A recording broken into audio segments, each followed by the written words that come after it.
नमस्कार मंडळी, श्री स्वामी समर्थ. स्वागत आहे तुमचं माझ्या यूट्यूब चॅनलवरती. आजचा दिवस तुम्हा सर्वांना खूप छान, सुखाचा, समाधानाचा जाऊ देत, हीच मी स्वामींच्या चरणी प्रार्थना करते आणि आजच्या या नवीन व्हिडिओला सुरुवात करते. पण त्या अगोदर तुम्ही माझ्या चॅनलवरती जर नवीन असाल तर चॅनलला पण लगेच सबस्क्राईब करा आणि कमेंटमध्ये श्री स्वामी समर्थ लिहायला अजिबात विसरू. आज आपण एक अतिशय महत्त्वाचा असा विषय पाहणार आहोत, कारण आपल्या प्रत्येकाच्या घरात देवघर असते आणि आपण रोज देवांची पूजा करतो, त्यांना अभिषेक घालतो. पण पूजा झाल्यानंतर ते पवित्र पाणी जे राहतं त्याबद्दल आपण फारसा विचार करत नाही. आणि जर तुम्ही ते पाणी साधे पाणी समजून बेसिनमध्ये ओतत किंवा असाल किंवा कुठेतरी फेकून देत असाल तर सावधान राहा, कारण ही एक छोटीशी चूक देखील घरातील सुख, शांती आणि बरकत कायमची थांबवू शकते. आणि त्या पाण्यामुळे तुमच्या आयुष्यात कशा प्रकारचे नकारात्मक परिणाम होऊ शकतात हे आपण आजच्या व्हिडिओमध्ये संपूर्णपणे जाणून घेणार आहोत. त्यामुळे व्हिडिओ हा स्किप न करता शेवटपर्यंत नक्की पहा, जेणेकरून तुमच्यापर्यंत योग्य ती माहिती पोहोचेल. आणि तुम्ही माझ्या चॅनलवरती जर नवीन असाल तर चॅनलला पण लगेच सबस्क्राईब करा आणि बेल आयकॉनला पण प्रेस करा, म्हणजे मी जेव्हा कधीही नवीन व्हिडिओज अपलोड करेन त्याचं नोटिफिकेशन सर्वात आधी तुम्हाला मिळेल आणि तुमचा एकही व्हिडिओ हा मिस होणार नाही. तसेच खाली असलेल्या हाय बटनवर सुद्धा क्लिक करा.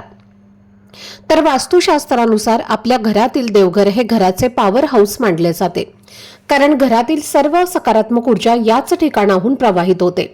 आणि आपण जेव्हा मूर्तींना अभिषेक घालतो तेव्हा त्या पाण्यात मूर्तींमधील चैतन्य आणि मंत्राची शक्ती उतरते. त्यामुळे ते फक्त पाणी राहत नाही तर खऱ्या अर्थाने चरणामृत तयार होते. आणि ही पूजा किंवा देवांना आंघोळ ही एक केवळ कृती नसून ती एक सेवा आहे, ज्यामध्ये शुद्धता आणि भाव हे अत्यंत महत्त्वाचे असतात. देवांना आंघोळ घालत असताना काही चुका टाळणं अत्यंत आवश्यक असतं, कारण अनेकदा आपण मूर्ती स्वच्छ करताना नखांचा किंवा खडखडीत हातांचा वापर करत असतो. पण मूर्तीला नख लागू नये, तिचे स्वरूप जपणं हे खूप गरजेचं असतं. त्यामुळे स्वच्छ करण्यासाठी मऊ कापड किंवा हाताच्या बोटांच्या अगदी हलका वापर तुम्हाला करायचा आहे. तसेच जसे आपण ऋतूनुसार आपल्याला गरम किंवा थंड पाणी आवश्यक असतं, तसेच देवांच्या बाबतीतही पाणी कोमट असावे. खूप थंड किंवा खूप गरम पाण्याचा वापर करू नये. काही लोक तांब्याची मूर्ती चमकवण्यासाठी लिंबू, चिंच किंवा घासण्याचा अतिरेक करतात, पण त्यामुळे मूर्तीचे स्वरूप जे आहे तर ते खराब होऊ शकते. आणि त्यामुळे पितांबरी किंवा भस्म वापरून हळूवार हाताने स्वच्छ करणं अधिक योग्य असतं. आणि देवांच्या अभिषेकासाठी वापरले जाणारे ताट किंवा पाण्याचं भांडं हे पूर्णपणे वेगळं असावं. पिण्याच्या पाण्यासाठी किंवा इतर घरगुती कामासाठी वापरले जाऊ नयेत, कारण त्यामुळे पवित्रतेचा मान कमी होतो. अनेक जण घाईमध्ये सर्व मूर्ती एकत्र करून ताटामध्ये घासतात, पण हे अत्यंत चुकीचं आहे, कारण प्रत्येक देवतेचं स्वरूप वेगळं असतं आणि प्रत्येक मूर्ती सन्मानाने स्वतंत्रपणे स्वच्छ करावी. आंघोळ झाल्यानंतर मूर्ती लगेच कोरड्या सुती कपड्याने पुसून घ्यावी, कारण ओल्या अवस्थेमध्ये ठेवल्यास त्यावरती डाग पडतात किंवा धातू खराब होतो. तसेच मूर्तीला आंघोळ घातलेलं पाणी बेसिनमध्ये किंवा पायवाटीवरती ओतू नये. हे पाणी अत्यंत पवित्र मानलं जातं आणि ते झाडांना, तुळशीला किंवा इतर पवित्र ठिकाणी अर्पण करणं योग्य असतं. देवांना आंघोळ घालताना काही गोष्टींचा विशेष विचार करणं खूप महत्त्वाचं असतं, कारण घरातील सकारात्मक ऊर्जा वाढवण्यासाठी आणि मनाला शांती मिळवण्यासाठी ही प्रक्रिया केवळ एक पूजा नाही तर सेवा आहे. आणि आंघोळीच्या पाण्यात थोडी तुळशीची पानं किंवा गंगाजल टाकल्यास त्याचं बळ अधिकाधिक वाढतं. आंघोळ करताना मनातल्या मनात ओम नमो भगवते वासुदेवाय नमः किंवा आपल्या कुलदेवताचा मंत्र तुम्हाला जपायचा आहे. आणि त्यावेळेस कोणाशीही बोलू नये किंवा मोबाईलचा वापर करू नये, कारण त्यामुळे आपली एकाग्रता भंग होते आणि सेवेमध्ये दोष निर्माण होऊ शकतो. देवांना आंघोळ घालण्यासाठी नेहमी ताजं पाणी वापरावं आणि मागच्या दिवशी भरून ठेवलेलं पाणी वापरणं टाळावं. तसेच आंघोळीची सुरुवात नेहमी डोक्यावरून करावी, पायापासून नाही. आणि आंघोळीच्या पाण्यात चिमूटभर हळद किंवा भस्म टाकल्यास घरातील सकारात्मक ऊर्जा द्विगुणित होते. तसेच पाण्यात थोडेसे अष्टगंध किंवा गुलाब पाणी मिसळल्यास देवघर प्रसन्न होतं आणि मनाला शांती मिळते.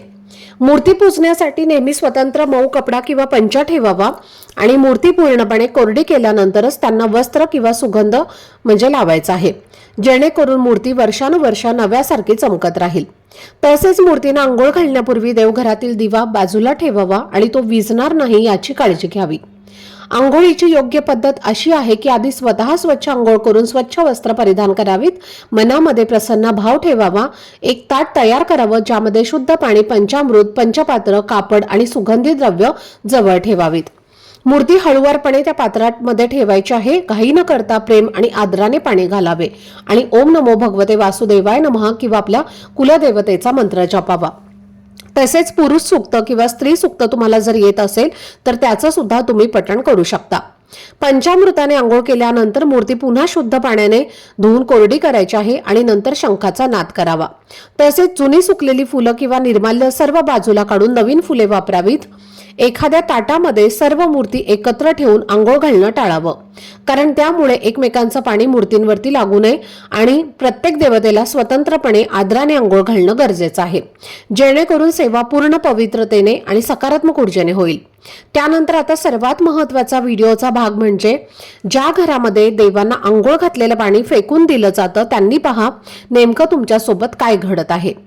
तर ते ज्या घरामध्ये देवांना आंघोळ घातलेलं पाणी बेसिनमध्ये, नाल्यामध्ये किंवा पायदळी येऊन अशा ठिकाणी फेकून दिलं जातं, शास्त्रानुसार त्या घरात पवित्र तीर्थाचा अनादर होतो, तिथे पैसा टिकत नाही, कमावलेला पैसा आजारपण, कोर्ट कचेरी किंवा विनाकारण कामामध्ये खर्च होतो. ज्याप्रमाणे आपण कचरा घरामध्ये ठेवत नाही त्याचप्रमाणे घराचे चैतन्य अशुद्ध जागी फेकल्याने घराची सकारात्मक ऊर्जा नष्ट होते आणि वास्तुदोष निर्माण होतो.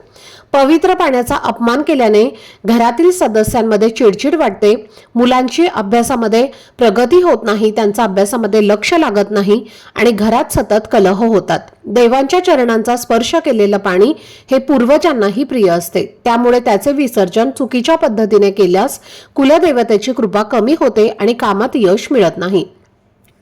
हे पाणी साधे नसून अमृता समान आहे आणि त्याचा वापर तुम्ही 4 पद्धतीने करू शकता. त्यामध्ये सर्वात पहिली पद्धत म्हणजे तीर्थ म्हणून तुम्ही याचं प्राशन करा. पूजेनंतर घरातील सर्व सदस्यांनी हे पाणी हातावर घेऊन तीर्थ म्हणून प्यावं, त्यामुळे घरातील शरीरातील रोगराई जी आहे तर ती दूर होते, मन प्रसन्न होतं आणि संपूर्ण घरामध्ये हे पाणी शिंपडायचं आहे. एका फुलाने किंवा हाताने हे पाणी घराच्या प्रत्येक कोपऱ्यामध्ये, मुख्य दरवाजाजवळ, तिजोरीवर शिंपडायचं आहे. त्यामुळे घरातील निगेटिव्हिटी त्याचबरोबर जी काही नकारात्मक शक्ती आहे तर ती बाहेर जाते. जर पाणी जास्त असेल तर पाणी तुळस सोडून इतर कोणत्याही झाडाच्या मुळाशी तुम्ही टाकू शकता, पण ते पाणी कुणाच्या पायात येणार नाही अशा ठिकाणी टाकायचं आहे आणि याची तुम्हाला काळजी घ्यायची आहे. देव आपल्याकडनं फक्त भाव मागतो, पण न कळत केलेल्या या चुका आपल्या प्रगतीमध्ये अडथळा सुरू ठेवत असतात. आजपासूनच देवांच्या या पवित्र तीर्थाचा सन्मान करा आणि तुमच्या आयुष्यामध्ये होणारा बदल स्वतः अनुभवा. घरामध्ये ज्या वेळेस निगेटिव्ह एनर्जी वाढते तर त्या सर्व एनर्जी याच गोष्टींमुळे आपल्या घरामध्ये घडत असतात आणि आपण म्हणतो की मी खूप कष्ट करतो, सेवा करतो, उपाय करते, पण तरीही मला माझ्या कष्टाचं, सेवेचं आणि उपायांचं फळ का बरं मिळत नाही. तर या ज्या छोट्या छोट्या चुका असतात त्यामुळे आपल्याला अनेक प्रकारच्या संकटांचा आणि दुःखांचा सामना जो आहे तर तो करावा लागत असतो. तर या जर चुका आपण टाळल्या तर नक्कीच आपल्या घरातील सर्व दुःख, दोष, दारिद्र्य, अडचणी ज्या आहेत तर त्या दूर होतात आणि आपल्या घरामध्ये सुख, शांती, समृद्धी नांदते आणि प्रत्येक आपल्या घरामध्ये देवी देवतांचा वास जो आहे तर तो सुद्धा नेहमी राहतो. त्यामुळे देवांचं जे पाणी आहे अंघोळीचं तर ते साधं मानू नका, घरामध्ये ते शिंपडा आणि पहा प्रत्येक कामामध्ये कशा पद्धतीने आपल्याला यश जे आहे तर ते मिळत असतं. तर अशा पद्धतीने तुम्हाला हा जर व्हिडिओ आवडला असेल तर व्हिडिओला लाईक, शेअर आणि चॅनलला सबस्क्राईब नक्की करा. भेटूयात पुढच्या व्हिडिओमध्ये. तोपर्यंत सर्वांना श्री स्वामी समर्थ.